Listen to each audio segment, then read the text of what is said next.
Start. Hi friends, welcome back to BC Expert YouTube channel. So today we discuss about the program verification and efficiency of an algorithm. So then what is program verification? So program verification antandrenu? Program verification means program verification is the process of ensuring that a program is correctly implementing its intent of the program. So program verification ಅಂದ್ರೆ ಏನಂದ್ರೆ ನಮ್ಮ program ಯಾವ ರೀತಿಯಾಗಿ work ಆಗತೈತಿ, correct ಆಗಿ work ಆಗತೈತೋ ಇಲ್ಲೋ ಅನ್ನೋದು ನೋಡೋದೇನೆ ನಮ್ದು program verification. So some steps include in program verification. So ಸ್ವಲ್ಪ ಇಂಪಾರ್ಟೆಂಟ್ ಏನದಾವು ಸ್ಟೆಪ್ಸ್ ಅದಾವು ಪ್ರೋಗ್ರಾಮ್ ವೆರಿಫಿಕೇಶನ್. ಸೊ ಯಾವ್ಯಾವು? First one is a specification, next one is correctness, so after that formal verification, proof technique and last one is test. So what you mean by specification? So specification andrenu? Clearly defined. See here, clearly defined what the program is to do. Means this is include input, output, conditions that must be met.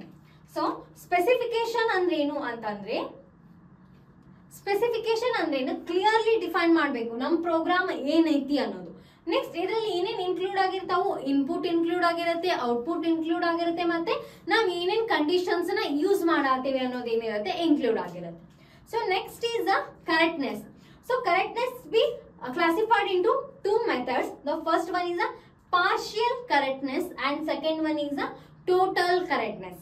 So ಇಲ್ಲೇನೈತಿ correctness ನಲ್ಲಿ two types ಅದಾವು, partial correctness ಮತ್ತು total correctness.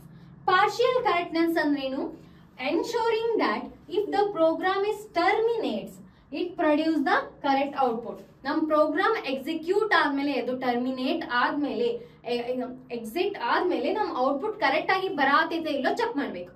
For example, let's consider ಒಂದು simple example. ನೀವು ಒಂದೇನೋ program ಬರ್ದಿರ್ತೀರಿ, ಆ program run ಆದ್ಮೇಲೆ for example square root of number ಅಥವಾ GCD ಕ್ಯಾಲ್ಕುಲೇಟ್ ಬರಿಬೇಕಂತ ಹೇಳಿ ಅಲ್ಲಿ ನೀವು ಎರಡು ವ್ಯಾಲ್ಯೂನ pass ಮಾಡಿರ್ತೀರಿ.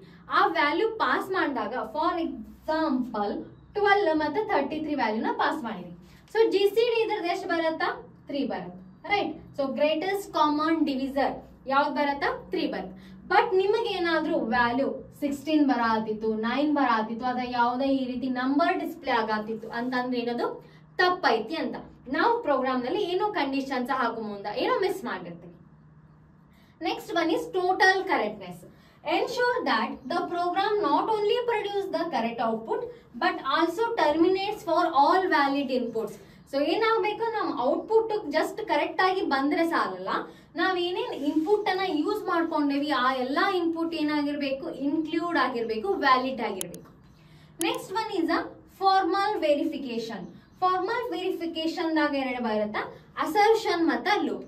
So assertion means place the logical statement. So ನೀವೇನ್ ಇಫ್ ಕಂಡೀಷನ್ ಅವೆಲ್ಲ ಇನ್ ಲಾಜಿಕಲ್ ಸ್ಟೇಟ್ಮೆಂಟ್ಸ್ ಯೂಸ್ ಮಾಡಿರ್ತೀರಿ ಅದು.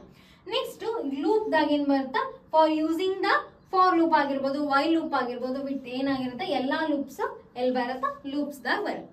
Next step is proof technique. So ನಮ್ ಏನೇನೆಲ್ಲ ಯೂಸ್ ಮಾಡಿವಿ ಪ್ರೋಗ್ರಾಮ್ ದಾಗ ಅದು ಕರೆಕ್ಟ್ ಆಗಿ ರನ್ ಆಗತ್ತೈತೋ ಇಲ್ಲ ಚೆಕ್ ಮಾಡೋದು. Last one test. ಸೊ ನಾವು ಏನ್ ಇನ್ಪುಟ್ ಅನ್ನ ಕೊಟ್ಟಿರ್ತೀವಿ ಅದ್ರ ರಿಲೇಟೆಡ್ ಔಟ್ಪುಟ್ ಬಂದೈತೋ ಇಲ್ಲೋ ಅಥವಾ ಏನ್ ತಪ್ಪು ಬರತೈತಿ ಅನ್ನೋದನ್ನ ವೆರಿಫೈ ಮಾಡೋದು. Next one is efficiency and analysis of algorithm. This is the last topic of your first unit. So last ಏನೈತಿ ಟಾಪಿಕ್ ಐತಿ efficiency of algorithm. So ಹಾಗಂದ್ರೆ efficiency and analysis of algorithm means what?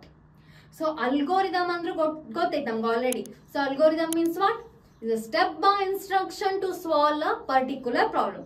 So steps ಇರ್ತಾವ ಒಂದು problem ಅನ್ನ solve ಮಾಡ್ಲಿಕ್ಕೆ algorithm ಅಂತೀವಿ. Analyses ಅಂದ್ರೆ ಏನು? ಸೊ ಒಂದ್ ಸ್ಟೆಪ್ ಅನ್ನ ಯಾವ ರೀತಿ ಅನಲೈಸ್ ಮಾಡ್ತೀವಿ, ಏನೆಲ್ಲ ವರ್ಕ್ ಆಗತೈತಿ ಅನ್ನೋದನ್ನ ನೀವೇನ್ ನೋಡ್ತೀರಿ, ಅದಕ್ಕೆ ಅನಲೈಸೇಷನ್ ಅಬ್ಸರ್ವೇಷನ್ ಅಂತ ಕರಿತೀವಿ. Then what is efficiency here? Efficiency ಅಂದ್ರೆ ಏನು? Efficiency is about how much time and space means memory of an algorithm will be consumed. So efficiency ಅಂದ್ರೆ ಏನು? Efficiency is about how much ಎಷ್ಟು ಟೈಮ್ ಮತ್ತು space complexity ಅನ್ನ ಅದು consume ಮಾಡಾತೈತಿ ಆ output ಅನ್ನ ನಮ್ಗೆ ಪ್ರೊಡ್ಯೂಸ್ ಮಾಡ್ಲಿಕ್ಕೆ.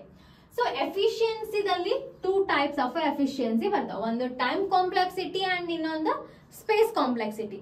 So I already discuss about time complexity and space complexity na previous class. ನಾವು ಪ್ರೀವಿಯಸ್ ವಿಡಿಯೋದಾಗ ಏನ್ ಮಾಡೀನಿ, ಟೈಮ್ ಕಾಂಪ್ಲೆಕ್ಸಿಟಿ ಮತ್ತೆ ಸ್ಪೇಸ್ ಕಾಂಪ್ಲೆಕ್ಸಿಟಿ ಬಗ್ಗೆ ಡಿಸ್ಕಸ್ ಮಾಡೀನಿ. ಸೊ ಅದನ್ನ ನೀವು ಅಲ್ಲಿ ವಾಚ್ ಮಾಡಬಹುದು. ಸೊ ಇಲ್ಲಿಗೆ ಏನಾಯ್ತು, ನಿಮ್ದು first unit introduction to algorithm unit ಏನಾಯ್ತು, ಕಂಪ್ಲೀಟ್ ಆಯ್ತು. ಸೊ ಇದ್ರ ನೋಟ್ಸ್ ಅನ್ನ ನಾ ಏನ್ ಮಾಡ್ತೀನಿ, ನಿಮ್ಗೆ ಡಿಸ್ಕ್ರಿಪ್ಷನ್ ದಲ್ಲಿ ಲಿಂಕ್ ಅನ್ನ ಕೊಟ್ಟಿರ್ತೀನಿ, ನೀವು ಅಲ್ಲಿ ವಾಚ್ ಮಾಡ್ಕೋಬಹುದು.